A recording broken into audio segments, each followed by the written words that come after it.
On behalf of the Southside NAACP and Ms. Rose Joshua and SEIU Local 73 Cal Communities Organized to Win, we welcome you to our last part of our forum, which is the Mayoral Forum.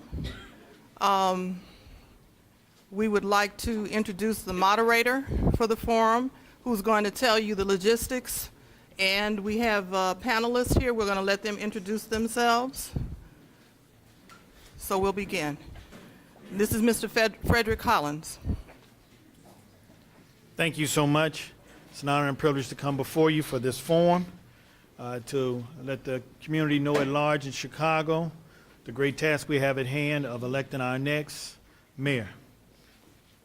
Once again, my name is Frederick Collins. I am a 22-year veteran of the Chicago Police Department, as well as an elected local school council board member and community activist myself, as well as a member of the NAACP Westside Branch.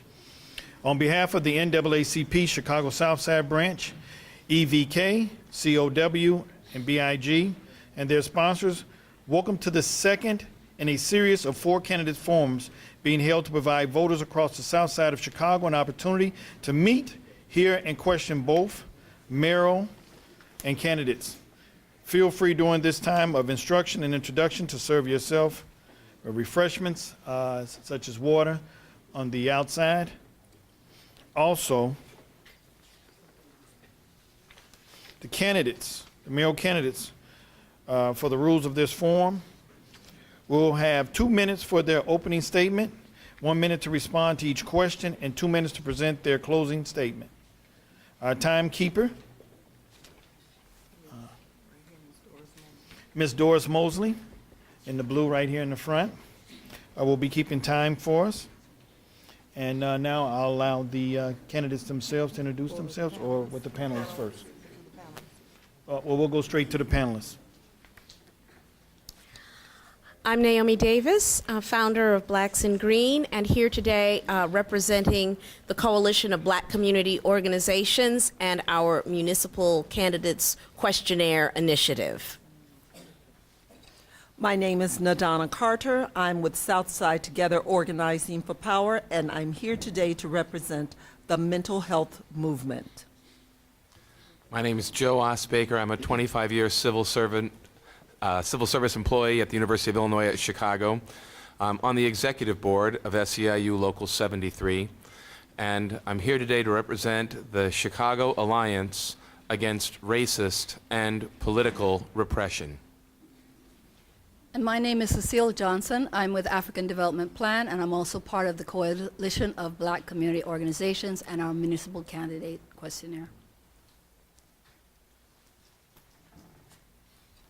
Now we'll allow our mayoral candidates, starting with Dr. Willie Wilson. Okay. Well, I am Dr. Willie Wilson, and I'm running for mayor of Chicago. Been in Chicago since 1965. I am a lifelong membership in NAACP. Used to be the chairperson of national NAACP with, at that time, Dr. Benjamin Chavis, nationwide, Southside Branch, as well as the Westside Branch as well, for my dollars of supporting. And we running for mayor because of the fact that economic empowerment and economic development is number 1, public safety is number 2, as well as education and economic equal opportunity for contracts and jobs, anybody that does business with the city of Chicago. And outside of that, we based from Louisiana. Most of you all know me or have seen me, and been on the west side since 1965. Used to live at 223 South Leamington. So the west side been pretty much my home until for the last, for 30 years or more. So, and basically, that's pretty much it for me for right now. And I'll look forward to asking you guys, hearing what you have to say and ask questions, and please be open, and I'll be open as well. Thank you. Now we'd like to introduce the Honorable Alderman Robert Fioretti from the 2nd Ward. Thank you. Good afternoon, everyone. It's great that everybody came out here, the organizations that pulled this together. This is about my fourth or fifth one today, and we're glad that you're here. One thing I should say, all three of us have one goal in mind, to get rid of Rahm Emanuel as mayor of this city. And I'm running for mayor because I love our city. This city is headed in the wrong direction. My values were shaped on the South Side by my working class Italian immigrant father and Polish American mother. You know, I became later on in life an attorney and a civil rights lawyer, and I now lead the fight for a progressive vision in the city council. During my time as an attorney and civil rights lawyer, I worked to right the wrongs in our justice system. As alderman, I push agenda that is for all families, not just those at the top. I fought corporate giveaways. I've marched for a living wage for workers, and I make common sense proposals to get our city working again. We have a choice on this election day, more of the same from career politicians or a new direction. And I'm the individual who's got the experience in fighting in the trenches. We need a leader who is both tough and fair, and I want a Chicago that works for everyone, not just the few. I want a Chicago that people can be proud of here. You know, we need a mayor that works for all the people. You can ask anyone in the city council. You can ask the mayor. I wish he was here. He skips a lot of these forums. That I'm not a rubber stamp alderman. I stand up for what I believe, and I say what I believe, and I stand up for the people in our city. I want to thank everyone for coming out today. Mr. Chuy Garcia.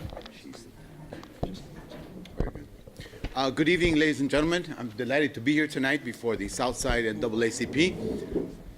I'm Jesus Garcia, better known as Chuy. I'm a Cook County Commissioner. Began my second term on the county board.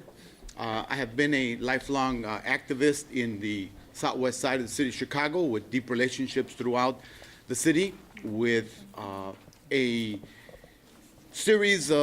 long history of community activism.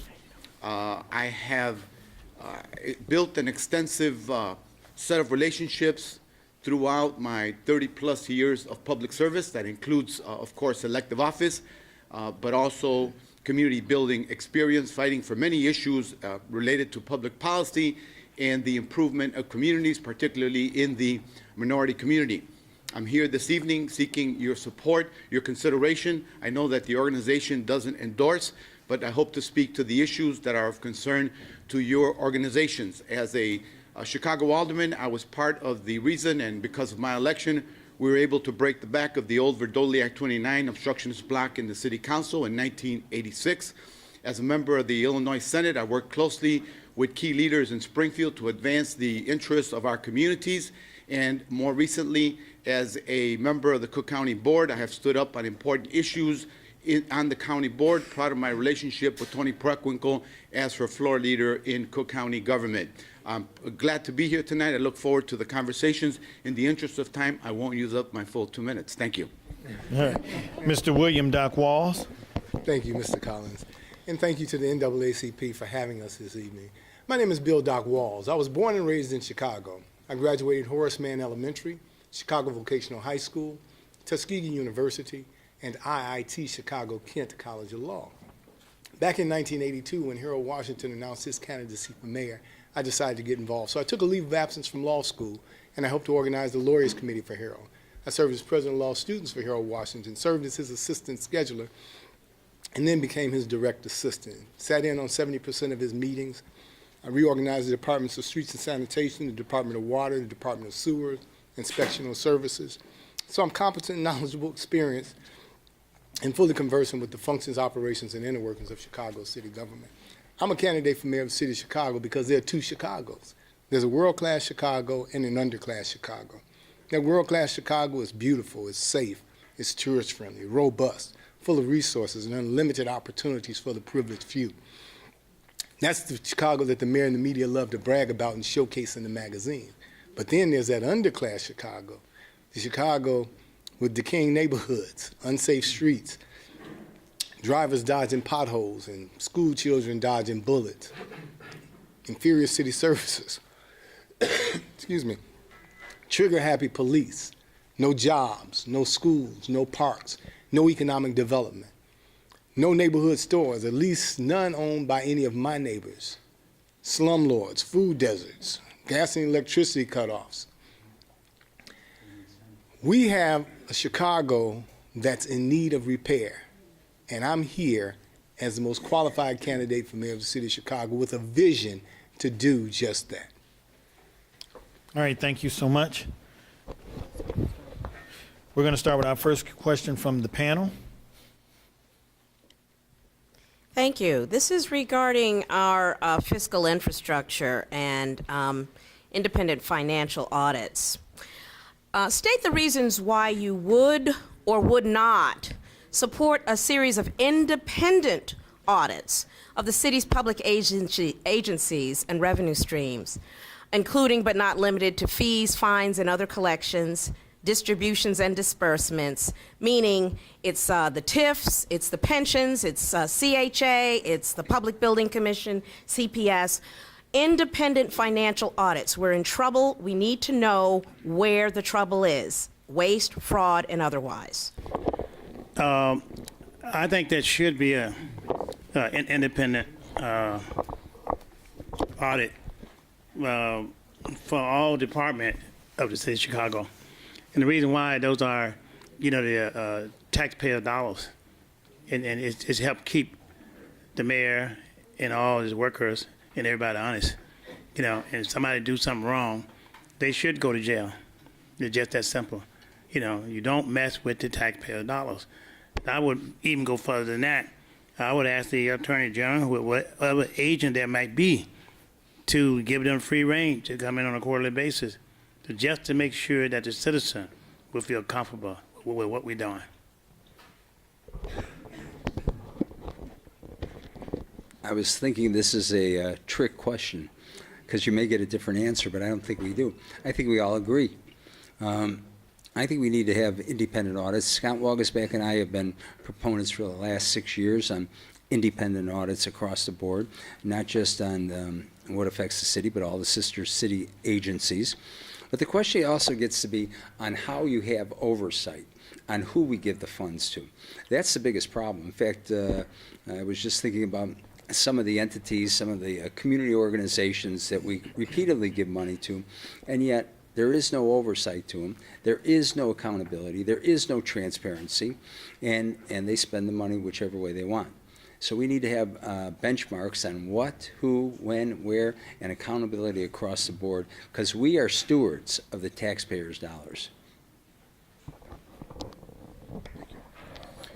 I would welcome audits of the programs that you listed in your question, Ms. Davis. I think that it is high time that the more information that is known about who is benefiting from this administration in terms of hedge fund managers and pension managers who are contributing exorbitant amounts of money to the mayor's reelection campaign, things that look bad, that smell bad, we ought to have a closer look. It is also important to know at places like the Chicago Public Schools what the investors who are running those systems full of many conflicts of interest, or the appearance of conflicts of interest, that they be scrutinized more closely so that we can find out who is benefiting from this administration. There appears to be lots of cronyism, a lot of contracts that are tied to the influence and connection to the mayor's office, so I would welcome them. Corruption hides in dark places, and it's particularly rampant when we close our eyes to the obvious. Certainly, people fight long and hard to protect the secrets of where the money is, where the money came from, and how they've stolen that money. So I would support a forensic audit that's very extensive, that includes every sister agency of the city of Chicago, includes the TIF funds, includes the capital improvement funds, and all other major sources of income and revenue in the city of Chicago. There is no way in the world that Rahm Emanuel gets $11 million in huge contributions, except for the fact that he makes people very wealthy. And oftentimes it's done illegally. You have venture capitalists, some of whom sit on the Board of Education, who have a sole purpose, and that is to privatize every aspect of education. And they do that because it means millions and ultimately billions of dollars to them and their families. Look at what happened with the parking meter lease deal. Mayor Daley's people all found soft, cushy spots within the company that got that lease deal. Mayor Daley now works for that company. We gave them billions of taxpayers' dollars. And I'm not just talking about on an ongoing basis. I'm talking about forever. These people are getting rich, and Daley, does that mean how much time the yellow means? 30 seconds, okay. Daley and his cronies sold the farm and then were welcomed into these companies, and now they're getting filthy rich and nobody's gone to jail. So yes, I would welcome a forensic audit of that type. All right, we have one question from the audience, and that question is, how soon after taking office will you begin to disseminate the unconstitutional, unfair, and unsafe red light speed cameras? Mr. Dr. Willie Wilson? Immediately, huh? Oh, okay. Like the quick response, though. Well, I think we all agree that they have to go. I've called for it. I've introduced an ordinance that begins immediately, starting April 15th of this year. So we don't have to take office. We can start now and let it start going and dismantling it right away. Mr. Chuy Garcia? The proliferation of red light cameras is part of Rahm Emanuel's way to impose regressive taxes on ordinary people. They have a regressive effect, burdening the people with the least income in an exponential manner. It is essential that we begin to scale back the program. I have stated consistently that this is one of the ways that they are nickel and diming us, along with the speed light cameras, along with many other fees increases that have occurred over a long period of time. I would begin to look at how to do that immediately upon taking office. Mr. William Doc Walls. Okay. Fines, fees, and assessments. I hate them. You cannot balance a budget based on fines, fees, and assessments because they impact working men and women, poor people, much more than they do the rich. A rich person doesn't think twice about having to pay $100 for a parking ticket, but try assessing a mother of 5 who's trying to get by on $20,000 a year with that $100 fine, and it changes their whole life. It changes the quality of life for those children. I would immediately ban the red light cameras. You have to understand, these are not contracts like the parking meter lease deal that are tied to the city of Chicago over an extended period of time. Those are things that you can get rid of day one. We pay a company to maintain those red lights, and they make a lot of money. And the city also makes money. Keep in mind, Rahm Emanuel shortened the yellow lights by a fraction of seconds. But that resulted in ill-gotten gain of $7.7 million. I would give back to those people who got hit by those fines that $7.7 million. And I can't pass up the opportunity to call Chewy out on this one, because Chewy, myself, and Fioretti went to an event at WVON, and we pledged. Chewy read the pledge on radio. We pledged to get rid of the red light cameras immediately upon taking office. And then Chewy changed his position. I don't like that. Don't be duplicitous. Be the same no matter what, because if we can't trust you when you make pledges in the public eye, how can we trust you when you're in the back room dealing? And it's not anything negative to Chewy, but the truth is, not yet, the truth is I mean, integrity is integrity. She had, Time. yeah, she Time. had Hold on. check. I Hold on. know We're going to it's give uncomfortable. We're going to give Mr. being kept. Hold on. We're going to give Mr. Troy Garcia, we're going to give you 1 minute to reply back to that in all fairness. My opponent in this race is Rahm Emanuel. I will direct all of my debate and criticism to him. He's the man running the city of Chicago, okay? My position on the red light cameras has been consistent. I signed the pledge. The pledge stated that we would support an ordinance. I am upholding my commitment to do so. When I see an ordinance, I will support it. All right, thank you. We're going to have one more question from our panelist over here, and I think we all agree the red light cameras got to go, right, gentlemen? Willie hasn't had a chance. Okay. Right, right. He was straight to the point. That was it. Yes. Candidates, in 2012, my name is Nadana Carter with STOP. In 2012, the Chicago Department of Public Health closed 6 of its 12 clinics, resulting in disruption of care for clients and a reduction in services to Chicago residents, especially in low-income, underserved communities. Would you support an addition of $2.71 million to the CDPH budget each year for 4 years to open or reopen 2 mental health clinics each year? When the Chicago Department of Health closed the mental health clinics, you know where they turned up? They turned up, many of them, at Cook County Jail. Cook County Jail is the worst place to care for people who have mental health needs. Not only should they not be in jail, they ought to be provided their medication, they ought to be having the professional care that they warrant and need. Not only do they become an additional burden to Cook County Jail, but they also are a burden, and they've overwhelmed the Cermak Hospital at Cook County Jail. Thus, the cost of providing services to people in a less than optimal place, environment, in a terrible environment, not only multiplies the cost of caring for these individuals, but is a real slap in the face to the community. I do support the proposal that you've made to dedicate those funds to restoring mental health services for those who need them in Chicago. I'll take it. When Rahm Emanuel announced that he was going to close the mental health clinics, 6 of the 12 mental health clinics, I got out there with STOP, and we protested in the freezing cold. We protested at City Hall, on the 5th floor, on the 2nd floor. We had sit-ins.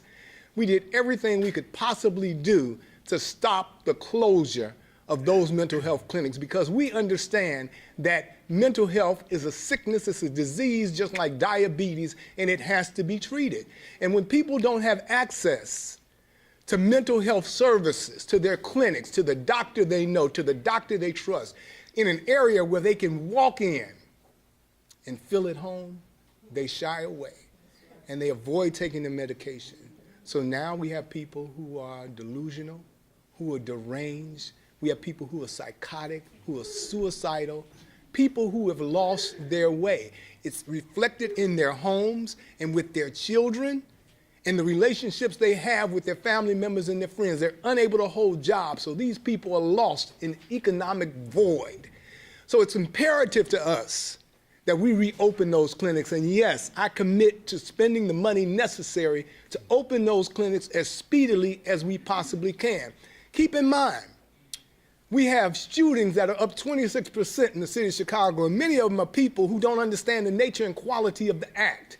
They pull the trigger and they think it's like television, that the person is going to get up. 30 seconds. That doesn't happen. Those people are dead, their families are impacted, and part of the reason is because we have people who are mentally ill and need treatment. We have to stabilize our communities. We have to bring economic development to our community. We have to bring jobs to our community, but we also have to bring back those mental health clinics.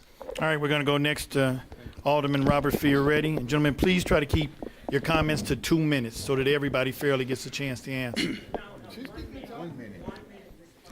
Yes. Some of us are staying to 1 minute, others are taking 2. Okay. 2 minutes or 1? Okay, at 1 minute, minute. gentlemen. 1 minute. Okay. Look, I've been a cop 22 years. I know how to get order. 1 minute, gentlemen. All right? All right. There you go. If he says so, that's it. 1 minute. All right.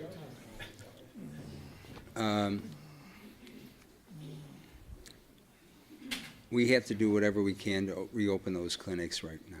If we have to surplus the TIFs to find the money, we will find the money. You know, it just adds to all the problems that we have out there. We can talk about Cook County Jail being the place. You know, it's 40-some% people that need help over there. And we just need to reopen them ASAP. Now, if I was Rahm Emanuel and I wanted to win this election, I would do two things. 30 seconds. One, I'd take some of my campaign funds and reopen those clinics right now, period. So we have to do whatever it takes to reopen them. Mr. Willie Wilson. My comment would be the same I made at the early part of the day. I would reopen all those clinics back up, and I would say one for Mayor Emanuel. All right? And that's all I got to say on that subject, all right? All right, we're going to have another question from our panel. Who goes next? All right, so I know several of the candidates came in later, so I'm going to reintroduce myself. I'm Joe Osbaker. I'm a 25-year civil service employee at the University of Illinois at Chicago. I'm on the executive board of Local 73, and I'm here today with an organization called the Chicago Alliance Against Racist and Political Repression. And I want to say that when I moved to Chicago, I came here in 1986. Specifically, I moved here to campaign for Harold Washington's re-election and to be part of that movement. And back then, police crimes, particularly the assassination of Fred Hampton a few years earlier, was one of the main things that led to the social movement that ended the white, racist Democratic Party control of this city. Today, in the wake of the Ferguson Rebellion and the protest movement that's emerged, there is a growing demand for civilian control of the police. Now, we have draft legislation that calls for an elected Civilian Police Accountability Council. This has the support already of over 50 of the families of the victims of police crimes. It's got a growing number of churches, Rose Joshua of the Southside NAACP, United Auto Workers Local 551, the Coalition of Black Trade Unionists, and all of the youth organizations that have been out marching since August. Black Youth Project, We Charge Genocide, they all support this. So my question is to the candidates, would you support the adoption of such legislation by the Chicago City Council? Dr. William Walls. Black Lives Matter. Yes, I would certainly support such a body, and T.O. Hardman would be my candidate. T.O.'s been out there fighting for issues like this for a long time, and we've been there to give support. You know, our children get shot more than any children anywhere. Most of the shootings that take place on the south and west side. So when you hear them say that murders are down in Chicago, not in the black community, they might be down in the white community, but we don't get equal policing. We don't get equal treatment. So the answer is yes, I would support such a review board, because the current emperor that we have, and that's the Independent Municipal Review Board, never finds any policeman guilty of anything. Everybody's okay, every shooting was justified, every black person that got shot was wrong, dead wrong. And I do mean dead wrong. So yes, I would certainly support an independent review board, citizen review board elected citywide. Commissioner Chuy Garcia. Thank you. Obviously, the Independent Police Review Authority has failed in exercising its review, its objective review of cases that are brought before it. It is evident that if only a report that I saw, about 2% of all the cases that came before it have been investigated and found to merit further investigation or action on their part, or recommendation for action on the part of the superintendent, something is wrong. I have not seen the ordinance, Joe, that you have referenced. I would like to get a copy of it. I will study it. I won't leave, and I will get an answer to you because I'd like to see exactly what it calls for. The idea of accountability, I support. The idea of having independence in that body, and the idea that citizens should have a say-so over key institutions that govern their life is something that is within the principles that I think government must represent. Alderman Robert Fioretti. Thank you. I'd like to see a copy of the ordinance too, Joe. But first of all, sometimes we get a little bit confused on what's happening out there. Shootings are investigated by the board that we're referring to. And at the same time, we have the police review board that we've made changes, that I had the ordinance, I sponsored it, first time in 50 years. We've made changes. We got rid of all the hacks that were up there all the time. We've created transparency and accountability, putting up decisions on the internet, posting the decisions on so people understand what's happening in those decisions, and they have to read the material and instead of just going there and shaking their head yes or no on their votes. And they have to give reasons for it too. Thank you. Mr. Willie Wilson. I like to see it as well, and I'm basically in favor of it. I would say this much too. I think you need more than the person just up top, a review board. Just not only up top, it's got to fall through the ranks. Lieutenant, sergeant, everyone there, so we can make sure that nothing being missed. I just started.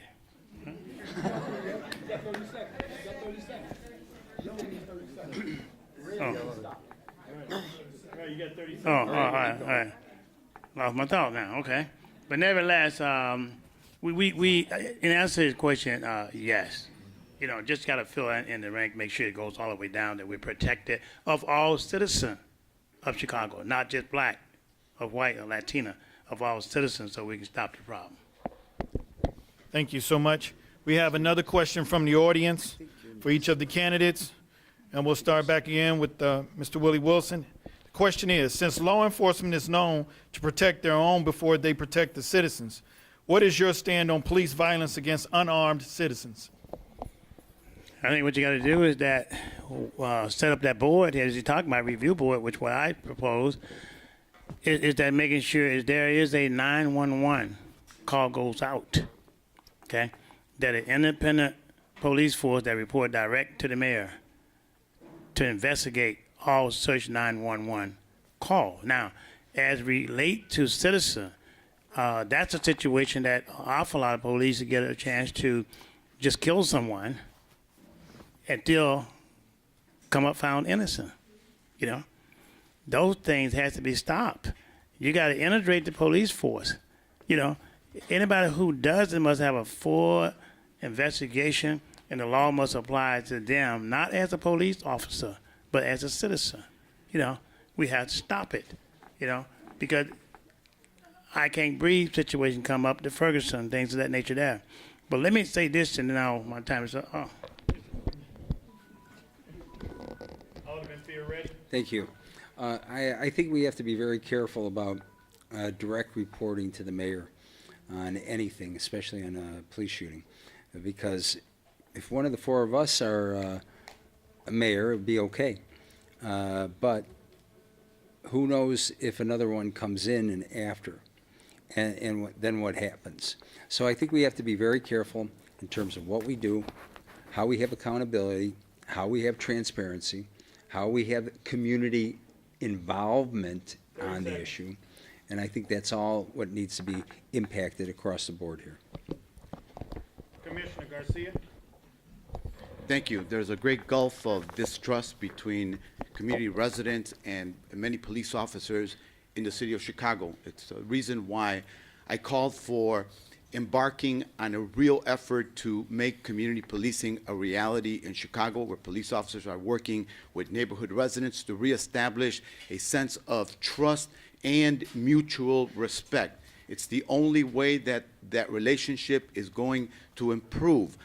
Unwarranted action by police officers on unarmed civilians should not be tolerated. I think we need to have clearer standards about the engagement between unarmed persons and police officers. and we need to ensure that in the aftermath of Ferguson and New York, we have more transparency within the Chicago Police Department so that citizens can increase the type of confidence that they have in the police. Mr. William Doc Walls. Transparency starts with body cameras synchronized with dashboard cameras and cameras that are pointed at the back seat of the car so that you can see how the prisoner was treated or what their ride was like, as well as cameras from other angles. The thing you have to have is a record of what actually happened. Not the policemen say so, not the victim or the offenders say so, or alleged offenders say so, but you have to have a record. One of the biggest expenses in Chicago, the Chicago Police Department, is overtime. We spent $100 million in overtime last year. So what I've proposed is that instead of having the police officer fill out the report, and because that's where overtime comes in. At the end of the day, a police officer makes an arrest, that person catches a warrant, so the police officer is sitting in the police station for another 5 hours writing out a report. $100 million in overtime. Consequently, if we have body cams and dashboard cams, you get a real record and you can have a clerk fill out that record. Thank you. We're going to have another question from our panel for each of the candidates, and we'll be starting back again with Mr. William Doc Walls. So my name is Cecile Johnson with the Coalition of Black Community Organizations, and I want to focus on restorative justice. Yes. So state your reason why you would or would not support a citywide youth initiative program staffed with stakeholders and other trained professionals within the community to holistically address the culture of violence among black youth, utilizing proven best practices such as restorative justice in lieu of incarceration. And that's because 78% of the incarcerated youth are black. We're not, you know what I'm saying? So how would you answer that? If you go to Cook County Jail, you look around and you say, now, where's the jail for the white people? Because all you're going to see are black folks at Cook County Jail. It's a travesty and a shame. Restorative justice, I truly believe in restorative justice, but it starts even before that. It starts with police officers doing station house adjustment. Rather than putting them in Cook County Jail and then hoping for restorative justice, before you commit them, before you fill out an arrest report, you have 30 seconds. You have an understanding, and a police officer gets to evaluate whether or not that person should be prosecuted or whether or not they should go through other steps. You know, I believe in education, rehabilitation, and skill development, and a whole lot less incarceration. So it starts even before you get to restorative justice with station house adjustment. Time. Commissioner Chuy Garcia. Thank you. I have been involved with the restorative justice movement for 7 years with the Center for Community Justice for Youth Institute, with the Woods Fund of Chicago, where we've embarked on an initiative to train people in the expansion of restorative justice practices throughout Chicago. At Cook County government, we created a grant program this year of $500,000 to invest in groups that are carrying out restorative justice. Restorative justice is a tool to reweave community thread where it has been harmed, where it has been ripped. It brings together perpetrator and victim, an apology, restoration, but most importantly, community embracing the process to again deal with reconciliation, with repairing the fabric that's been torn and building community as a result of it. So I have a history of practicing and supporting restorative justice. Time. Alderman Robert Fioretti. Thank you. I think we are all in favor of restorative justice. I've got a long history of being involved with it, probably dating back before I was an alderman, working with the bar associations. Now, what we've done here in the Second Ward, where we are located now, we use that often. We've established committees on it. If you go down the schools down Martin Luther King Drive on the south end of the ward, not only do we have restorative justice, but we have peace circles. We work with them. We didn't do it with money, and I know some organizations have said, would I commit with $2 million? I think that's just the beginning. We need it across the board throughout the city, a very robust restorative justice system.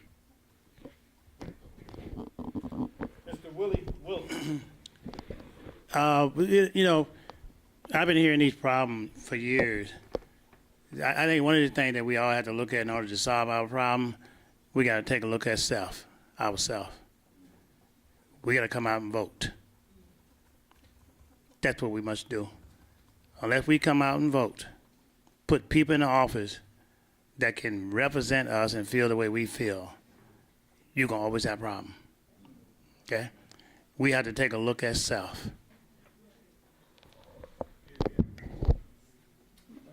We have one more question from the audience. And as mayor, what steps will you take to straighten out the mess at the Board of Elections?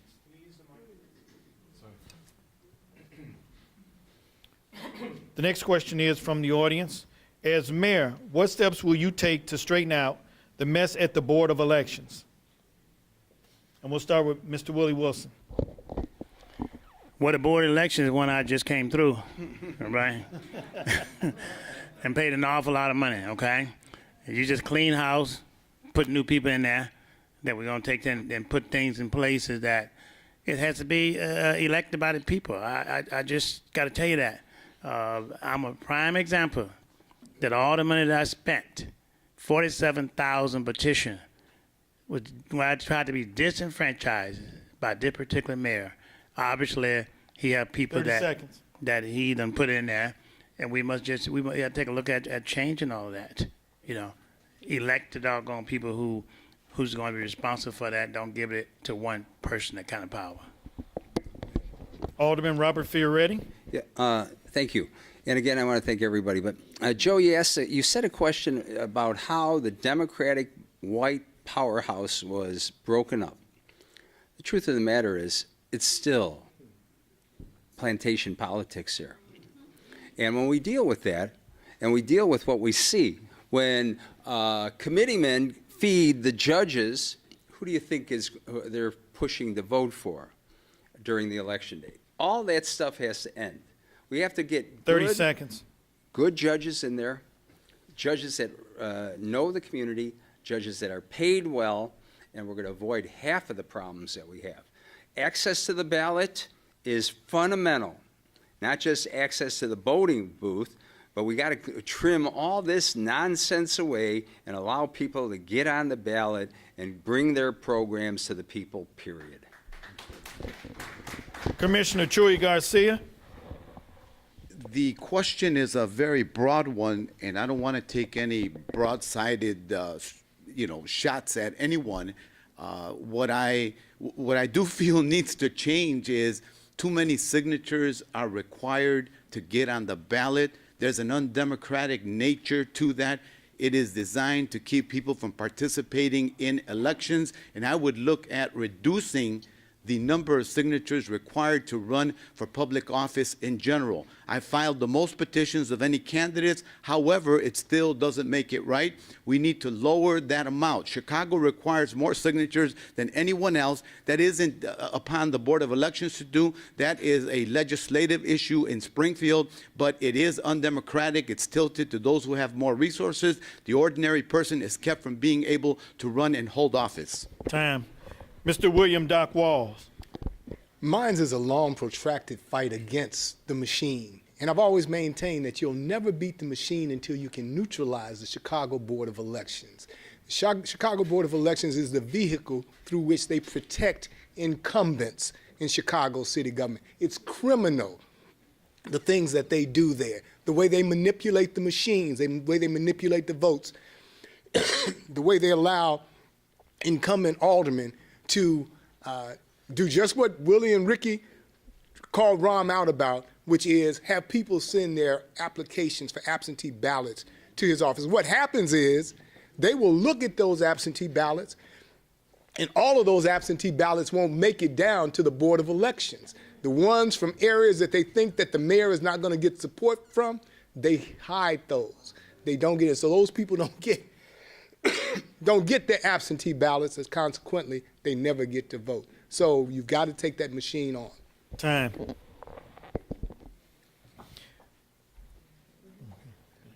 We have one more from the panel. Thank you. So the Internet of Things, we know that we are increasingly driven in our daily lives by what we do digitally and with the big data. And this is a question about the Chicago Broadband Challenge. The state awarded $2 million in Illinois Jobs Now capital funding to Gigabit Squared. In 2012, the mayor announced the launch of Chicago Broadband Challenge, and currently, plans target 7 areas that have already been technologically ahead of underserved areas, and therefore those underserved, south and west, are being left out in the cold. Do you support shifting or allocating additional funding and reprioritizing so that the deployment of ultra-high-speed broadband happens in Black, South, and West Side underserved areas, and an accounting for that $2 million? We'll start back with Mr. We'll start back with Mr. William Doc Walls. The answer is absolutely yes. I certainly support equalization as it relates to broadband coverage throughout the entire city of Chicago. Philadelphia did it really well. They involved not-for-profit organizations and were able to keep their costs down. And it was transparent because those not-for-profit organizations were required to file certain reportings. As a result, they came in ahead of schedule and under budget. Chicago has fumbled the ball when it comes to broadband access, and their attempt to do it in a manner that excludes the south and west sides of the city of Chicago has to be called into account. But the reason they do that is because the squeaky wheel gets the grease. And as long as black people are underemployed, working 2 and 3 jobs, living from check to check, unable to focus at the casino, we will never be able to take on that machine and make sure we get equalized services in the city of Chicago. Time. Commissioner Chuy Garcia.